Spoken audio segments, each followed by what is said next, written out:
Hi, this is Gail Brecky, your favorite healthcare contrarian. And today I'd like to talk with you a little bit about a perspective that I think is important for us to bring into the forefront after the shooting of United Healthcare CEO Brian Thompson, and after the tremendous response and discussion about it in social media and elsewhere. And the thing that jumps out to me about this that I think is definitely something we need to bring into the discourse and bring into our discussions about healthcare is that the level of frustration and anger being expressed about healthcare and health insurance indicates that the vast majority of people feel like they have very little control over their health care and their health insurance. They feel like they're just subject to the whims and the corruption and the shenanigans and all of the bad actions of health insurance and perhaps even health care providers and hospitals and physicians and others. And I think it's important as part of this aftermath of this incident that we take a look at this perspective. We take a look at our overwhelming sense of frustration and disempowerment. And perhaps we take the opportunity to open ourselves up to and become aware of other options that are out there. You don't have to have insurance with the big insurance companies. You don't have to have coverage through the Bucas, the Blues, the United, Cigna, Humana. You don't have to have the kind of coverage that is very expensive and is supposed to cover everything. There are a lot of other options and a lot of other really good options that are affordable and give you much better results, take much better care of you, treat you much better than the, kind of the standard thing that we have become used to, where everybody just gets their coverage through their employer. The employers just do the same kind of thing they've always done, and everybody is getting more and more frustrated over time and less happy with the outcomes, happy with how they're treated, happy with what's available, happy with how much it costs. And this is an opportunity to take a fresh look at how we're thinking about this and what we're doing to get our health care and get our health insurance. So I would like to offer just a couple of things for you to start with, to start thinking about things differently. The first thing I always have to mention, because it's so fundamental to this whole discussion, is that in healthcare, we think about it differently than we think about all other goods and services, and that is to our detriment. We actually have a very different view of the role of insurance when it comes to healthcare than we do about the role of insurance for everything else in our lives. We use insurance differently in healthcare than we do for our cars or our houses or virtually anything else. And this is not a good thing. We have become used to this, but this is in a lot of ways the crux of the problem. The root of the problem is that we think insurance should cover everything, and that we put ourselves in this situation by accepting this notion, accepting this as this is how it is, and we fail to see other options that are out there, and we fail to realize that this way of thinking is making us or causing us to be subject to all of these really terrible problems and terrible frustrations, and this is why we feel so disempowered. So once we are able to start thinking differently about the role of insurance and how we pay for healthcare, and once we start letting in some of these other notions that paying for healthcare And insuring healthcare is not that different fundamentally or conceptually from insuring our cars or insuring our homes.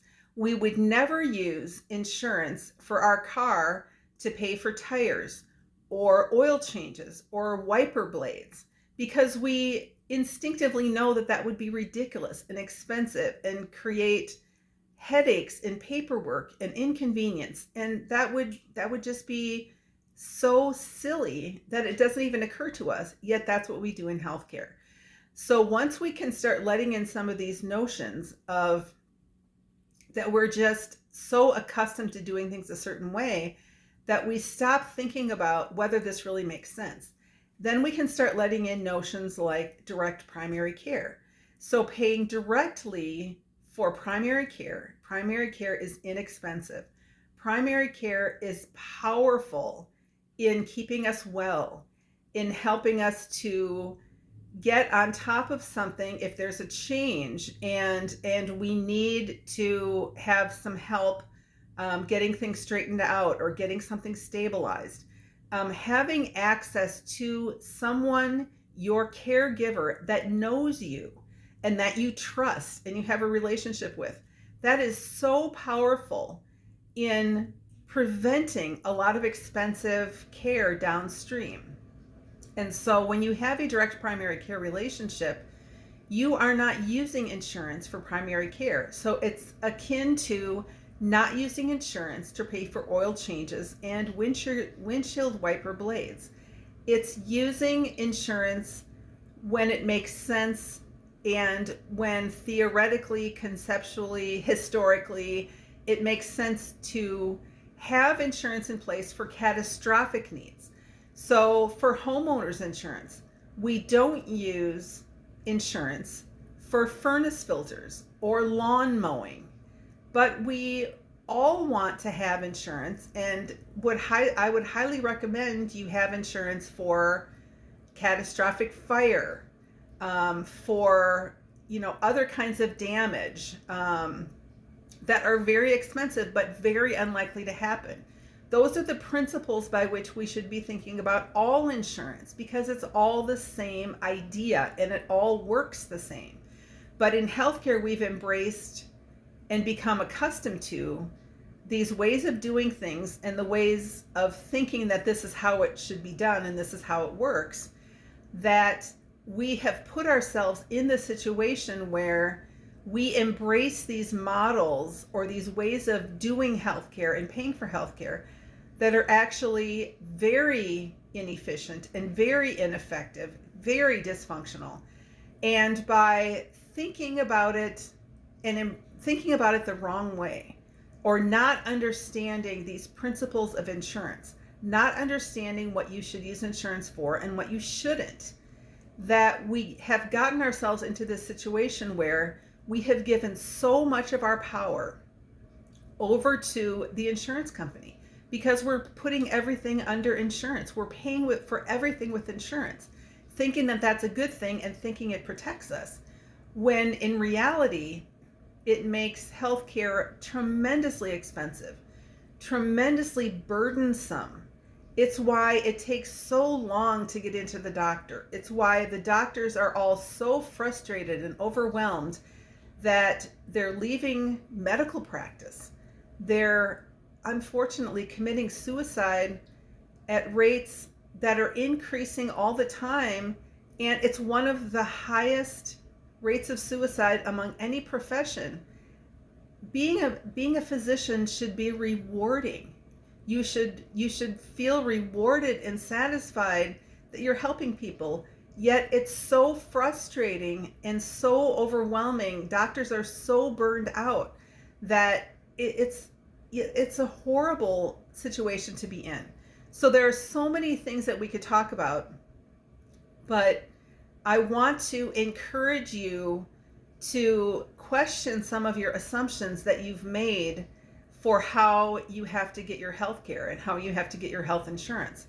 There are so many options available. Direct primary care is just kind of, in some ways, the easiest one to start with. It's the easiest one to think about. It's at the beginning of care. It's at a really critical part of healthcare. And once you open the door and start thinking differently about what your options are, I think you'll realize that you really have a lot more power than you realize. There are so many great options available. Some of the parts of healthcare that you think are really expensive, prescriptions, imaging, lab work, specialist visits. Some of these things are actually quite affordable when you have them, you've got the structure around them that makes sense. Not this structure that we've kind of inherited and added onto, added more and more burdens and more weight to, without actually getting better outcomes. We're adding more and more administrative burden onto healthcare. And so it's become this monstrosity. And it doesn't have to be that way, and you don't have to get your healthcare and your health insurance that way. There are so many options now: direct primary care, direct specialty care. There are a lot of options for surgical procedures where the cash price, if you just pay with your own money, perhaps that you've set aside by saving so much on your premiums by not having a standard buca type of plan, by embracing these options, or at least learning about them and realizing that you have a lot of choices. There are a lot of physicians and entrepreneurs and others out there creating all of these great options that are much more affordable, that work much better, that have the right kinds of structures around them, instead of all of this tremendously burdensome weight that is strangling healthcare and strangling all of us from a financial perspective. Just realizing that there are options out there. You don't have to feel powerless and out of control. And so I think what I hope comes of this horrible incident, where the CEO was gunned down, and where so many are taking it as an opportunity to express their frustration and their anger, just trying to perhaps rethink, or perhaps be open to new information, and to look for ways that you can get a much better result and you can take back your power. You don't have to participate and play the game the way the game has been rigged, not in your favor, over the past 100 years. All the options are out there. Great options are out there. So I would just encourage you to take this opportunity to look for good to come out of this. Look for new ideas, new ways of thinking. And hopefully you can sign up for my newsletter if you've not already done so. It's the Primary Care Mindset newsletter. I will leave a link to this subscribe screen for you. But just realize that you have a lot more power than maybe you realize. And there are great options out there. And I really hope that you'll investigate and take advantage of them. This is Gail Brecky, your favorite healthcare contrarian. Thank you very much.